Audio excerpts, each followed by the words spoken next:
तुम्ही ना बऱ्याच वेळेस न्यूजमध्ये बघितलं असेल, आज शेअर मार्केट कोसळलं, आज वर गेलं, अशा काही न्यूज तुम्ही ऐकल्या असतील.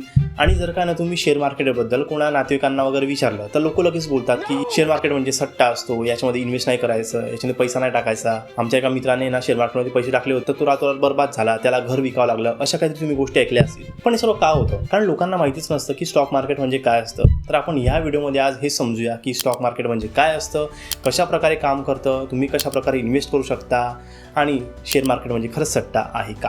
समजा तुमच्या गावात एक सकाराम नावाचे काका आहेत, त्यांना बिझनेस सुरू करायचा आहे. तर त्यांना बिझनेस सुरू करण्यासाठी 10 लाख रुपयाची गरज होती.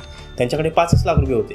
तर मग ते बँकेत गेले, बँकेने त्यांना कर्ज नाही दिलं. त्यांनी नातेवाईकांना विचारलं, त्यांनी पण त्यांना पैसे नाही दिले. मग त्यांच्या 5 मित्रांना ते बोलले की मला 5 लाख रुपये द्या आणि माझ्या बिझनेसमध्ये भागीदार व्हा. त्यांच्या मित्रांनी काय केलं, 1-1 लाख रुपये जमा केले आणि काकांना दिले. मग काकांनी बिझनेसची सुरुवात केली. मग ज्या मित्रांनी काकांना पैसे दिलेत ना, तर ते त्यांच्या बिझनेसचे भागीदार झालेत, म्हणजेच ते त्यांच्या बिझनेसचे शेअर होल्डर झालेत. तर असंच आहे ना मोठ्या कंपन्यांसोबत असतं. तुम्ही TCS, इन्फोसिस यासारख्या कंपन्या ऐकल्या असतील. तर या कंपन्यांनी सुद्धा तेच केलं होतं. म्हणजे 20 वर्षापूर्वी जेव्हा त्यांना बिझनेसची ग्रोथ करायची होती, तर तेव्हा त्यांनी हजारो लाखो लोकांना विचारलं की बाबांनो, आम्हाला बिझनेस मोठा करायचा आहे आणि तुम्ही आमच्या बिझनेसची भागीदार व्हा. तर मग लोकांनी त्यांच्या कंपनीचे शेअर विकत घेतले आणि तुम्ही आता बघू शकता की ज्या लोकांकडे त्या कंपनी शेअर होते ना, ते लोक सर्व आता श्रीमंत झाले. तर हीच असते शेअर मार्केटची पॉवर. तर शेअरमधून पैसे कसे कमवतात? जेव्हा तुम्ही एखाद्या कंपनी शेअर विकत घेतात ना आणि त्या कंपनी चांगली ग्रोथ केली, त्या कंपनीचे चांगले प्रॉफिट झाला, कंपनीने चांगला बिझनेस एक्सपांड केला, तेव्हा आपोआप त्या शेअरची किंमत वाढते. एक उदाहरण देतो. आता तुम्ही बाजारात गेले आणि आज आहे ना 20 रुपये किलो बटाटे आहेत. नंतर काय झालं की मार्केटमध्ये बटाट्यांची डिमांड खूप वाढली आणि तेव्हा सप्लाय नव्हता. त्याच्यामुळे काय झालं की 20 रुपये किलोचे बटाटे होते ते 60, 70, 80 रुपये किलोपर्यंत गेले. तसंच आहे ना शेअर मार्केटमध्ये असतं. जेव्हा एखाद्या शेअरची व्हॅल्यू वाढते, त्याची डिमांड वाढते, तेव्हा आपोआप त्या शेअरची प्राईस वर जाते. अजून एक दुसरा वे असतो तो म्हणजे डिव्हिडंड. तर काकांनी बिझनेसची सुरुवात केली होती. मग काकांनी काय केलं, चांगला प्रॉफिट झाला काकांना, तर मग त्यातला थोडासा हिस्सा त्यांच्या मित्रांना वाटला. याला समजा डिव्हिडंड. तशाच मोठ्या कंपन्या काय असतात ना, जेव्हा मोठा चांगला प्रॉफिट करतात तेव्हा ते त्यांना थोडा पैसा त्यांच्या शेअर होल्डर्सना वाटतात. आता समजूया की एक्सचेंज म्हणजे काय, म्हणजे निफ्टी, सेन्सेक्स जे तुम्ही न्यूजमध्ये ऐकत होतात ते एक्झॅक्टली काय असतं. तर BSE आणि NSE हे ना भारतातले 2 मोठे एक्सचेंजेस आहेत. तर BSE म्हणजे बॉम्बे स्टॉक एक्सचेंज, हा आपल्या मुंबईमध्ये आहे आणि एशिया खंडाला सर्वात जुना स्टॉक एक्सचेंज आहे. आणि दुसरं म्हणजे NSE, नॅशनल स्टॉक एक्सचेंज.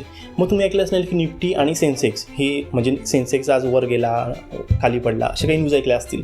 तर सेन्सेक्स काय असतो ना की भारताला ज्या टॉपच्या 30 कंपन्या असतात ना, त्यांचा हा ॲव्हरेज असतो. आणि निफ्टी 50 म्हणजे काय असतो की हा भारतातल्या 50 टॉपच्या ज्या कंपन्या असतात त्यांचा ॲव्हरेज असतो. जेव्हा अर्थव्यवस्था चांगली चालू असते, सर्व कंपन्या ग्रो करत असतात ना, तेव्हा निफ्टी 50 पण वर जातो आणि आपण तेव्हा लोक अनुमान लावतात की आज शेअर मार्केट वर गेलं, आज खाली गेलं, यावर आपल्याला समजतं.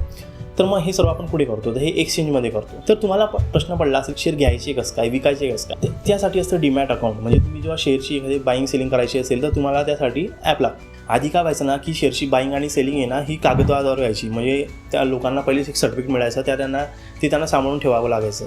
पण आता तसं नाही आहे. तर भारतामध्ये बरेचसे ब्रोकर आहेत, झिरोदा, अपस्टॉक्स, ग्रो यासारखे ॲप असतात. याच्यामधून तुम्ही ना सिम्पली स्टॉक बाय करू शकता, सेल करू शकता. आणि मग तुम्हाला प्रश्न पडला असेल की मी एवढं सगळं बाय सेल करतोय, पण याच्यावरती म्हणजे याची गॅरंटी काय की सर्व सेफ आहे. जर का उद्याच्या दिवशी माझी कंपनीज गायब झाली, शेअर गायब झाले, तर मग काय होणार? तर असं काही होत नाही. कारण यासाठी ना भारतात एक संस्था आहे, ती म्हणजे SEBI, security and exchange board of India. यांची नजर यांना सर्व शेअर्सवरती असते, सर्व कंपन्यांवरती असते. एखाद्या कंपनीला जर का शेअर मार्केटमध्ये लिस्ट व्हायचं असेल ना, तर त्यांना सर्व डॉक्युमेंट्स वगैरे, प्रॉफिट लॉस स्टेटमेंट सगळं प्रॉपरली यांच्याकडे सबमिट करावं लागतं.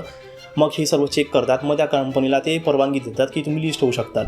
तर त्याच्यामुळे याचं टेन्शन नाही घ्यायचं एखादी कंपनी काय होईल का. हो, पण एखादी कंपनी स्कॅम वगैरे करू शकते. तर यासाठी आपल्याला चांगला अभ्यास करावा लागतो. तर आपण ते पुढच्या व्हिडिओमध्ये शिकूया की कशाप्रकारे अभ्यास करायचा आणि चांगले स्टॉक निवडायचे.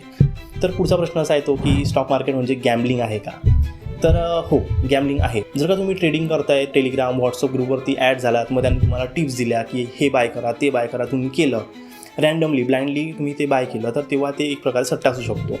तर हे टाळण्यासाठी ना तुम्ही स्वतः अभ्यास केला पाहिजे, सर्व गोष्टी समजून घेतल्या पाहिजे.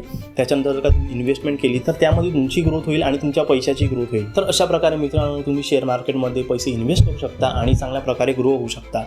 पहिली गोष्ट म्हणजे शेअर मार्केटला पूर्णपणे समजून घ्या. चांगले शेअर कसे निवडायचे ते समजून घ्या. कारण कोणावर डिपेंडंट राहून ना तुम्ही कधीच ग्रो करू शकणार नाही आहेत. तर तुम्ही जर का स्वतः अभ्यास केला तर तुम्हालाही सगळ्या गोष्टी चांगल्या प्रकारे समजतील.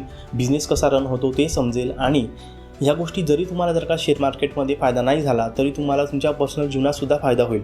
कारण की शेअर मार्केटमध्ये जे तुम्हाला ज्ञान मिळणार आहे, बिझनेसचं वगैरे जे नॉलेज मिळेल ना, ते तुम्ही तुमच्या रिअल लाईफमध्ये सुद्धा उपयोग घेऊ शकता. तुम्हाला कळेल की कोणत्या गोष्टी बघायच्या नाही बघायच्या, ह्या सर्व गोष्टींचा अभ्यास करून तुम्ही चांगल्या प्रकारे तुमचा बिझनेस सुद्धा ग्रो करू शकता. होप की तुम्हाला ह्या व्हिडिओमधून बऱ्याच गोष्टी समजल्या असतील. आणि जर का तुम्हाला काही प्रश्न असतील, तुम्हाला काही क्वेरीज असतील तर प्लीज कमेंटमध्ये मेन्शन करा. Thank you for watching this video.